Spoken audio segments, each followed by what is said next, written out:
How human energy system work, that is called biochemistry. आप कोई भी एक्टिविटी जो 3 मिनट से ज्यादा कर पाते हो, दैट मीन्स वो सारी एक्टिविटी एरोबिक है।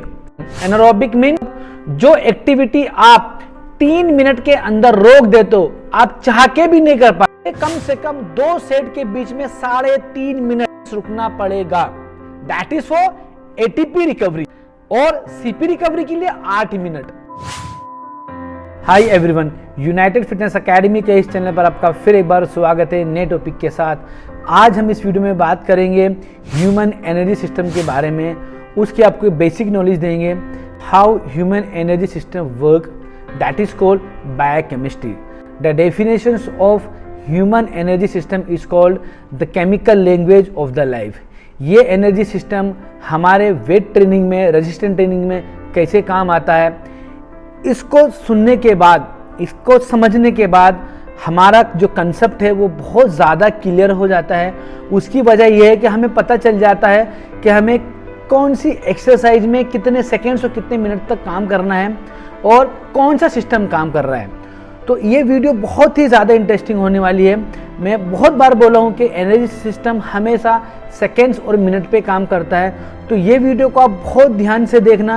ये वीडियो वॉच करने के बाद आपका जो सारे सवाल है कि कितना रेस्ट लेना चाहिए, कैसे एनर्जी सिस्टम काम करता है ड्यूरिंग द एक्टिविटी, वो सारे सवालों के जवाब आज आपको इस वीडियो में मिलने वाले हैं। तो वीडियो पे एंड तक बने रहिए। There are 2 major pathway where the body converts nutrient into the energy. इसका क्या मतलब है? 2 रास्ते हैं जहां से एनर्जी कन्वर्ट होती है। Number 1, aerobic metabolism. Aerobic means with oxygen. जो एक्सरसाइज हम लोग विद ऑक्सीजन करते हैं उसको एरोबिक एक्सरसाइज कहते हैं। एग्जाम्पल, वेरी सिंपल एग्जाम्पल, आप कोई भी एक्टिविटी जो 3 मिनट से ज्यादा कर पाते हो, दैट मीन्स वो सारी एक्टिविटी एरोबिक है। Cardio is a aerobic, dance is a aerobic और साल्सा इज ए एरोबिक। आप साइकिलिंग करो, कुछ भी काम आप जो 3 मिनट से ज्यादा कर पा रहे हो, दैट मीन्स आपका मेटाबॉलिज्म है वो एरोबिक एक्टिवेट है, क्योंकि ऑक्सीजन वहां पे अवेलेबल है। दूसरा जो रास्ता है वो है anaerobic metabolism. Anaerobic means absence of oxygen, without oxygen. इसका मतलब जो एक्टिविटी आप 3 मिनट के अंदर रोक देते हो, आप चाह के भी नहीं कर पाते। एग्जाम्पल, अगर मैं आपको बोलूं कि आपको बाइसेप कर्ल करना है 3 मिनट से ज्यादा, तो आप खुद देखोगे आप 1-2 मिनट में आपके मसल्स में इतनी ज्यादा एसिडिटी क्रिएट हो जाएगी कि आप उस एक्टिविटी को स्टॉप कर दोगे। इसका क्या मतलब है? आपको ऑक्सीजन नहीं मिली। जब ऑक्सीजन नहीं मिली तो आपका जो पाथवे है वो अभी कौन सा पाथवे हुआ है? Anaerobic metabolism. मतलब विदाउट ऑक्सीजन आपका मेटाबॉलिज्म चल रहा था जो 3 मिनट से ज्यादा नहीं चल सकता। हम चाह के भी करना चाहेंगे, हमें अपनी एक्टिविटी स्टॉप करनी पड़ेगी, इतनी ज्यादा एसिडिटी इसमें क्रिएट होती है। तो वापस मैं रिपीट करता हूं, 2 पाथवे है, 2 रास्ते हैं जहां से हमें एनर्जी मिलती है। एक है एरोबिक मेटाबॉलिज्म, जो मैंने अभी आपको एक्सप्लेन किया। एक है एनारोबिक मेटाबॉलिज्म, जो भी मैंने आपको एक्सप्लेन किया। And there are 3 basic energy system which ultimately produce ATP. रास्ते 2 है, सिस्टम 3 है। समझो बात को, 2 रास्तों से एनर्जी आती है और सिस्टम कितने? 3 है। जानते हो कौन कौन से सिस्टम है? और इन सारे सिस्टम का काम पता है क्या है? चाहे वो पहला सिस्टम हो, दूसरा हो, तीसरा, उन सबका एक ही काम है, एटीपी प्रोड्यूस करना। एटीपी मतलब एडिनोसाइन ट्राइफॉस्फेट। यह हमारी एनर्जी का नाम है। हम लोग अक्सर बोलते हैं यार एनर्जी कम पड़ गई। एनर्जी का मतलब है एटीपी कम पड़ गया। हमारी एनर्जी क्या है? एटीपी है। तो नंबर 1, फॉस्फोजेन सिस्टम। फॉस्फोजेन सिस्टम इसमें क्या काम करता है? ATP and CP, adenosine triphosphate and creatine phosphate को मिला के जो एनर्जी मिलती है उसको बोलते हैं फॉस्फोजेन सिस्टम। दूसरा जो सिस्टम है ग्लाइकोलाइसिस सिस्टम। आप देखो इसके जो अल्फाज है, वर्ड को समझो। ग्लाइकोलाइसिस, ग्लाइको मतलब शुगर, लाइसिस मतलब टूटना, ब्रेक डाउन होना। इसका मतलब है इस सिस्टम में शुगर टूटती है। ग्लाइकोलाइसिस सिस्टम विद एनारोबिक मतलब विदाउट ऑक्सीजन, एक सिस्टम ये हो गया। इसके नाम में इसका मतलब छुपा है, ग्लाइकोलाइसिस सिस्टम, एनारोबिक ग्लाइकोलाइसिस मतलब जिस सिस्टम में शुगर विदाउट ऑक्सीजन टूटे उसको एनारोबिक ग्लाइकोलाइसिस बोलते हैं। नंबर 3 है ऑक्सीडेटिव सिस्टम। देखो नाम के अंदर ही मतलब छुपा है, ऑक्सीडेटिव मतलब ऑक्सीजन, ऑक्सीजन के साथ जब आप काम करते हो, ऑक्सीजन के साथ जब आपका ग्लाइकोलाइसिस होता है, मतलब दूसरे सिस्टम में क्या था, शुगर तो टूट रहा था, एनर्जी आपको मिल रही थी एटीपी के रूप में, बट विदाउट ऑक्सीजन थी। थर्ड में क्या है, ऑक्सीडेटिव सिस्टम में क्या है, आपको एनर्जी वापस शुगर से ही मिल रही है, ग्लाइकोलाइसिस ही हो रहा है, बट ऑक्सीजन के साथ। सबसे ज्यादा लंबा चलने वाला सिस्टम जो है वो ऑक्सीडेटिव सिस्टम है। 3 मिनट से ज्यादा कितना भी हो सकता है, वो चाहे 1 घंटा आप रन करो, मैराथन रनर्स 2-2 घंटा दौड़ते हैं।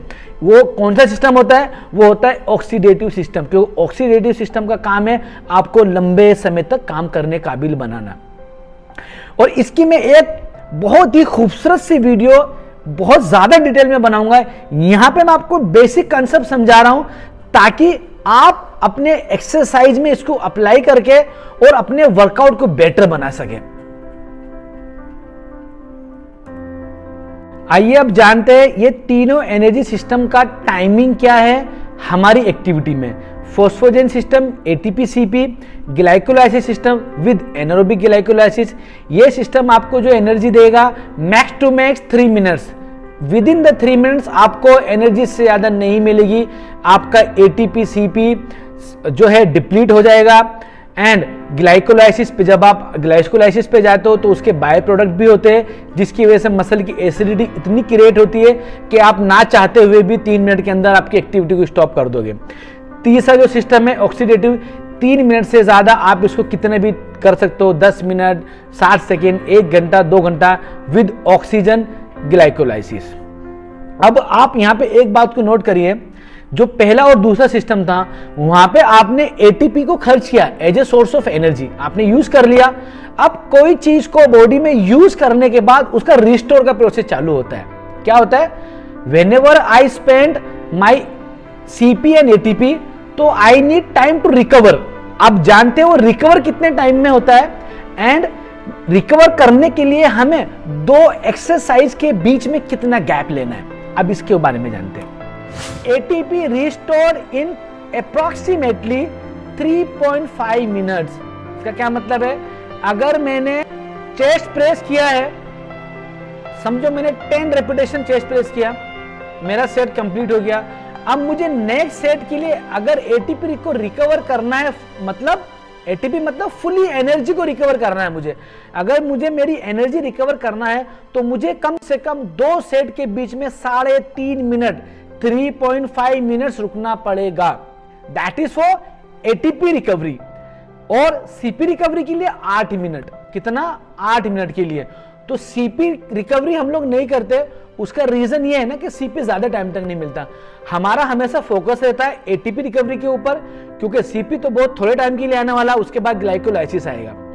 अब हमें क्या करना है, इससे एकदम क्लियरली पता चल गया है हमें कि हमें हर सेट के बीच में कम से कम 3.5 मिनट्स रुकना है।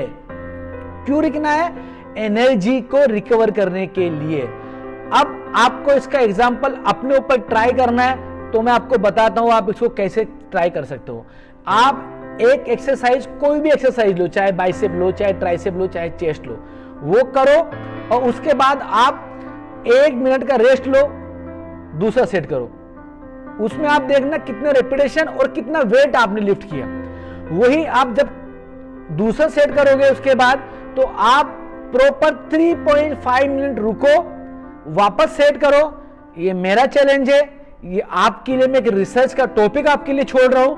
वो जो सेट रहेगा जिसमें आप 3.5 मिनट वेट किए थे, उसमें आपको खुद फील होएगा मेरी एनर्जी सिस्टम भी now it is fully recovered and you did अच्छे repetition and you did with very high intensity because energy is fully recovered. आपको डिफरेंस खुद समझ में आ जाएगा, या प्रैक्टिकल अपने जिम के अंदर कर सकते हो। तो आपको कितना रुकना है? 3.5 मिनट रुकना है, इससे कम में। अब और एक चीज आपको भी बताते हुए चलता हूं। लोग बोलते हैं कि चलो ठीक है 3.5 मिनट में रुक गया, but still your heart beat is high. Example, squat आप करते हो, आप डेडलिफ्ट करते हो, या आप कोई भी पावर मूवमेंट करते हो। कभी कभी क्या होता है ना, मैंने I have seen many times in the gym, sometimes ऐसा होता है ना कि 3.5 मिनट रुकने के बाद भी ना हमारा heart rate still not normal. इसका मतलब क्या है? आपको वापस रुकना है, क्योंकि ऑलरेडी आपके हार्ट बीट ज्यादा है। How can you start another set? आपका फेलियर जल्दी आ जाएगा। तो दूसरा जो आपको एक टर्मिनोलॉजी ध्यान में रखना है, आपका हार्ट रेट भी नॉर्मल होना चाहिए। ये नहीं कि आपका एटीपी तो रिकवर हो गया, चलो नेक्स्ट सेट के लिए चलते, मगर आपका हार्ट बीट तो still it is beating high rate. तो आपको वेट करना है। अगर आप चालू कर दोगे तो आपका फटीग जल्दी आ जाएगा from the heart. Why? Because your heart beat is already high. तो आपको हार्ट रेट को नॉर्मल करने के लिए आप खुद फील कर सकते हो कि मेरा हार्ट बीट कितना तेज धड़क रहा है। वो सबका इंडिविजुअल आप फील कर सकते हो, अपना अपना सब। तो ये इज दैट क्लियर नाउ? अब हम लोग बात करते हैं कि ये जो एटीपी सीपी है कहां पे ज्यादा स्टोर होता है, एनर्जी कहां पे ज्यादा मिलती है हमारी बॉडी में, रहता कहां पे? तो ATP store more in type 2A and type 2X muscle fibre. हमारी जो बॉडी में जो मसल फाइबर्स है जिनका नाम है type 2A and type 2X, इसमें ये ज्यादा होता है। एक सेपरेट वीडियो इसकी आएगी कि हमारे पास कितने तरह के मसल फाइबर है, डिटेल में इसकी भी वीडियो में बनाऊंगा। अभी आप जस्ट थोड़ा थोड़ा समझ लो। And then type 1 muscle fibre because of hypertrophy through training. इसका क्या मतलब है? जो टाइप 2A और टाइप 2X मसल फाइबर्स में एटीपी ज्यादा इसलिए होता है क्योंकि इसमें हाइपरट्रोफी ज्यादा होती है, मतलब इसकी ग्रोथ बहुत अच्छी है। देन टाइप 1, तो इससे हमें पता चला हमारी बॉडी में कितने तरह के मसल फाइबर है। एक टाइप 1 है जिसमें एटीपी कम स्टोर होता है क्योंकि उसकी हाइपरट्रोफी एकदम थोड़े लेवल पे होती है। दूसरे जो हमारे मसल फाइबर है टाइप 2A और टाइप 2X, इसमें ज्यादा एटीपी स्टोर होती है। व्हाई? बिकॉज हाइपरट्रोफी अच्छी होती है। अब जिस किसी के पास भी मसल अच्छे डेवलप है, ये एकदम क्लियर, बोलो क्लियर एक साइन है कि आपके पास में एटीपी उनसे ज्यादा है जिनके मसल आपसे कम है। क्यों? क्योंकि आपके पास मसल ज्यादा है type 2A and type 2X, तो आपका एनर्जी सिस्टम भी अच्छा उस होना चाहिए क्योंकि आपके पास एटीपी स्टोरेज ज्यादा है। जो बंदा मैराथन ट्रेनिंग करता है उसके पास एटीपी कम रहेगा क्योंकि उसकी हाइपरट्रोफी एकदम लिमिटेड है। आपको ये वीडियो नॉलेजेबल एंड हेल्पफुल लगी हो तो इस वीडियो को लाइक करके कमेंट बॉक्स में अपना ओपिनियन शेयर करें। और अगर इस टॉपिक रिलेटेड आपके दिमाग में जो भी क्वेश्चन रेज हो रही है, प्लीज़ कमेंट में लिख के आप हमसे पूछ सकते हो। और इसी तरह की नॉलेजेबल वीडियो देखने के लिए हमारे चैनल को आज ही सब्सक्राइब करके बेल आइकन दबा दीजिए। मिलते हैं नेक्स्ट वीडियो में नए इंटरेस्टिंग टॉपिक के साथ।